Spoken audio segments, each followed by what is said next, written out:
Herkese merhabalar. Şimdi sizlere koyunculukla ile ilgili tecrübelerimi anlatacağım. Herkes farklı şekilde koyunculuk yapıyor. Ben şu an İstanbul'da birkaç arkadaşımın bana koyunculuk hakkında sorduğu konuda bir video hazırlamak istedim. Şimdi size anlatayım. Şimdi sizin damınız olduğunu düşünüyorum ve hani her şeyiniz hazır. Sadece koyunları alacaksınız ve koyunlara bakacaksınız. Millet, ben 25 koyunla başladım ve ben farklı şeyler de yaptım. O sayede böyle biraz geçimimi sağladım. Hani o işleri yapmasaydım geçim biraz zordu. Şimdi size bana kalsa 20 koyun yerine 5 koyun alın. Herkesin zaten 2-3 dönüm bahçesi var. 2-3 dönüm bahçenizde besleyin. Hem meraya çıkmazsınız, günlük 8 saatinizi harcamazsınız. Sabah 4 saat merada, akşam 4 saat merada bolcana vaktiniz olur. Hani enerjinizi harcamazsınız ve daha ekonomik. Mesela buradaki abiyi göstereyim size. Farklı abiler de var da hepsi koyunları içeriye koymuş. Şu arka bahçe 30 dönüm. Burada işte tahminen 15 tane keçi var. 15 tane 20 tane de kuzusu var. Kuzuları da görüyorsunuzdur ağacın altında. Şimdi sıcak olduğu için hayvanlar yatmışlar. Bu işleri yapan bir iki abim daha var. Size şimdi nasıl olduğunu anlatayım.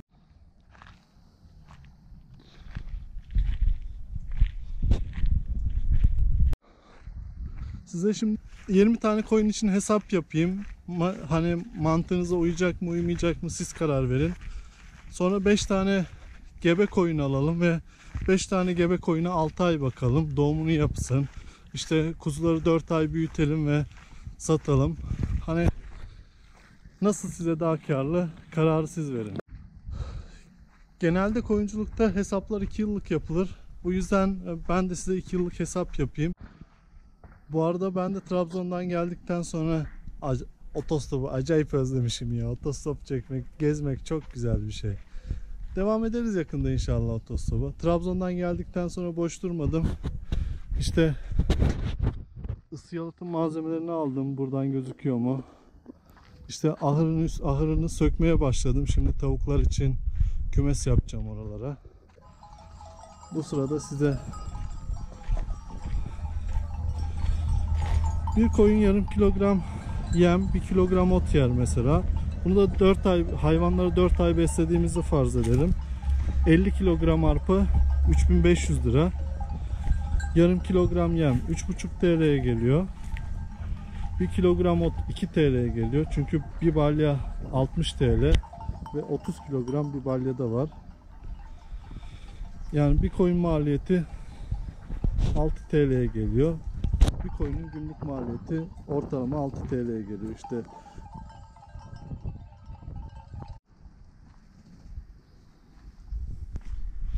İlaç, elektrik, su, onları da ekledik mi her şey 7,5 TL. Veterinerler çok pahalı. Veteriner geldiği zaman, selam verdiği zaman adama 200 lira para veriyorsun. Merhaba, nasılsın? 200 lira para veriyorsun. Şimdi arkama koyunlu bir şeyler yapmak isterdim de şurada koyunları sattığı için ördeklerle idare edin. Trakya bölgesi, hatta Marmara bölgesi bence hayvan yetiştirmek için en güzel bölge. Merasını uzun süre kullanabiliyorsun. Hadi diyelim ekonomik olduk. 90 gün merayı kullanalım. 6,75 lira hayvanın günlük maliyeti ve elektrik, su, veterinerle birlikte 7,5 liraya geldi diyelim. Bunu 90 ile çarptık. 90 günlük masrafı 650 lira. Hadi biraz daha ekonomik davrandık. 600 liraya indirdik ve 20 hayvanın 90 günlük masrafı yaklaşık olarak 12.000 liraya geliyor. Bunu da 2 dönem olarak hesaplıyorum. Çünkü hayvancılık 2 yıl demiştik. O da bize ne geliyor? 24.000 lira paraya geliyor. 20 koyunun 2 yılda masrafı 24.000 lira. Ben bu sene koyunlardan 1,4 performans aldım. 20 koyundan 28 kuzu aldık. 15 gün kuzuları sadece anne sütüyle besledik. Sonra 4 ay mecburen cepten yedireceğiz. Çünkü bu hayvanlar kilo alsın ki satabilelim bu hayvanları. O yüzden direkt şey yapmamız lazım. 15 gün sonra ciddi bir beslenme diyet programı, sporcuların dediği gibi beslenme programı uygulamamız lazım. İlk başta hayvanlar 200 gram falan yiyor. Sonra 1 kilo biraz da üstüne çıkıyor. Bunu 750 gram yediklerini 50 kilogram yem 450 lira şu an. Çok pahalı ya. Her şey çok pahalaştı. Hani daha önce olsaydı, daha önce ben ilk başladığımda 85 liraydı yem, 50 kilogram yem. Şimdi ben ilk başladığımda 50 kilogram yem 85 liraydı. Şimdi 50 kilogram yem 450 lira. İnanılmaz uçurum, inanılmaz fark var. 4 ay besliyoruz ya kuzuları. 20 gün 750 gramdan hesapladık mı 90 kilogram bir hayvan yem yer. Ona da 2 torba diyelim. 2 torba yem yediğini farz edelim. 90 günde de 60 kilogram ot yese, bu da 2 balya ot demek. O da 120 lira para yapıyor. Toplam 1020 lira para tutuyor. 900 artı 120 toplam 1020 lira para tutuyor. Veterineri falan hesapla. Hayvan, veteriner, elektrik, su, o bu 1200 liraya hayvan sana geliyor. 28 tane hayvan çarpı 1200 lira 33.600 lira para geliyor. Ve çok iyi şekilde baktık. Çok iyi şekilde verim aldık. Ben o kadar 2 yılda 3 defa verim alamadım. Ama hani alan abilerim var. Ben işte hani ne diyeyim %50'sinde 3 defa verim aldı. 3 defa doğum yaptı. %50'si 2 defa doğum yaptı. Merada besleyince bir de koçu ayırmak lazım.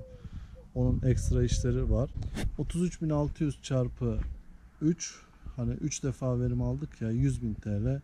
Bir de 24.000 TL hayvan koyunların parası 124.000 TL. Şu an kuzu karkas fiyatı 90 lira ve 4 ayda hayvanı 50 kilo yaptınız. Bu da size 21-22 kilogram et yapıyor. İşte 90 liradan 21 kilogram et aldığımızı düşünelim hayvandan. Bir hayvan 1900 lira para ediyor. 28 tane hayvan 53.200 lira para ediyor. Ve bunu 3 sezonda aldığınızı düşünelim. 150.000 lira para yapıyor. Ve masrafınız 124.000 lira zaten. 150.000 lira da masraftan çıkarttığınız zaman 26.000 lira 2 yıllık kazancınız. Sizin günde 8 saat çalışmanız, sabah 4 saat, akşam 4 saat çalışmanız aylık 2000 TL paraya geliyor. Fakat bana göre mantıklı olan, birçok insanın mesela 2-3 dönüm bahçesi var. Bir dönüm bile bahçede olsanız yine size karlı gelecekti. 5 tane gebe koyun alın. İşte ondan sonra 2-3 dönüm bahçenizde, bir dönüm bahçenizde salın 5 tane gebe koyunu. Kuzularda sürekli onlarla salacaksınız. En fazla hayvanı 2 ay beslersiniz. Bu 2 ay beslediğiniz hayvanda size ne kadar masraf yapabilir ki? Hadi 5 tane gebe koyun kuzularıyla birlikte, hani yağmurlu, çamurlu günlerde kapadınız, ettiniz, size yani şöyle diyeyim sana, 2000 lira masraf etsin. 2 ay hani 1000 lira masraf etmez ama hadi ayda 1000 lira masraf ettiğini düşünün işte. 2000 lira masraf ettiğini düşünün bu hayvanların. Ve bu hayvanların işte 5 tane gebe koyundan 7 tane de kuzu aldığınızı farz edelim. Zaten 7 tane kuzudan 15 lira para kazanıyorsunuz. 6 ayda 15 lira para kazanıyorsunuz. Hani bu kuzuları da sattığınızı farz edelim. Yani şöyle diyeyim size, evden dışarı çıkmadan yine ayda 2000-3000 lira para kazanmış oluyorsunuz. Hani 20 koyunla meraya gitmek mi, 5 koyunla bahçede kalmak mı, karar sizin.